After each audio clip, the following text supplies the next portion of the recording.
passé, il rappelle du M23 autour des Saké. Et enfin, les ingénieurs congolais ont pris part à la convention de partenaires des ingénieurs qui s'est tenue au Kenya dans l'université technologique des Kenya. Voici l'essentiel de l'actualité du jour. Amis téléspectateurs, je disais tantôt que sur ces beaux plateaux, je suis avec à l'habitude de cette émission État de la Nation, Monsieur Olivier Bakatouamba. Voilà, à qui je dis bonjour et bienvenue. Bonjour Madame Estine, bonjour à notre caméra-woman. Voilà. La queue. La douceur, la douceur. Je salue tout le monde, je salue les téléspectateurs de l'émission État de la Nation, partout où ils sont, même ceux qui nous suivent à travers les réseaux sociaux. À l'extérieur du pays. Là, je salue mes collègues du Kenya, les ingénieurs du Kenya, Tanzanie et tous les pays de l'Afrique de l'Est où nous venons de nous rencontrer avec eux pour penser à l'avenir de la sous-région. C'était quoi justement le but? Oui, le but de la conférence, il y en avait deux. Il y a d'abord la conférence pour les pays de l'Afrique de l'Est. Dans l'Afrique de l'Est, nous sommes en train de réfléchir sur les enjeux et les objectifs de cette organisation. D'abord, nous avons l'intégration. On ne peut pas parler de l'intégration quand il n'y a pas la communication routière. Quand il y a la difficulté de quitter Mwanda jusqu'à Mombasa. Ça veut dire relier l'océan Atlantique à l'océan Indien. Alors, nous pouvons parler de l'intégration en parlant aussi des infrastructures routières. Ça, c'est de un.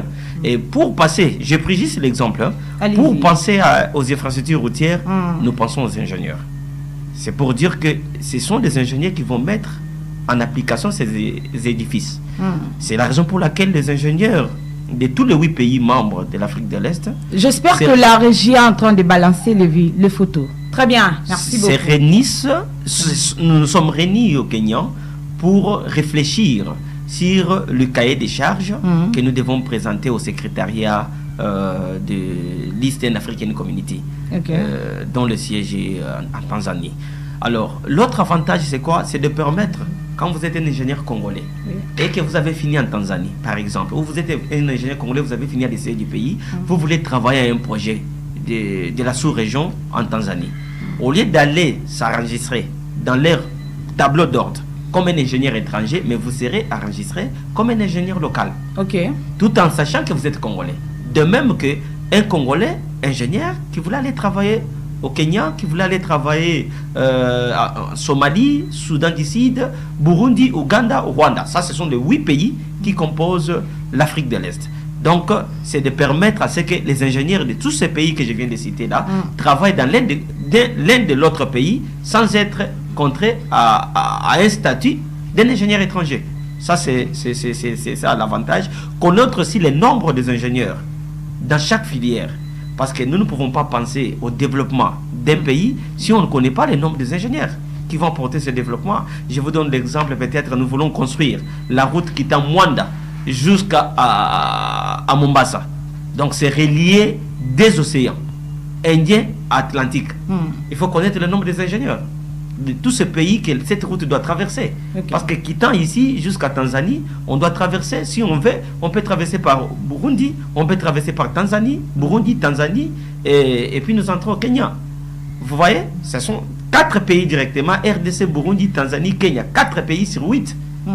Alors, il faut connaître les ingénieurs dans ces domaines-là. Il y a combien des ingénieurs en travaux en BTP?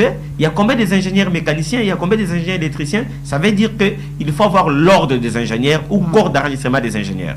Ça, c'était l'un de la conférence que nous avons participé. L'autre conférence, c'était la collaboration. Convention des partenariats des ingénieurs.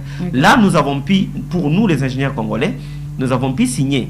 Il y a un projet de memorandum understanding que nous sommes en train d'élaborer entre les ingénieurs congolais et les ingénieurs kenyans, entre les futurs ingénieurs. Ça veut dire que les étudiants congolais et les étudiants kenyans. Nous avons choisi d'abord l'université d'Enda Kenyatta Technologic University.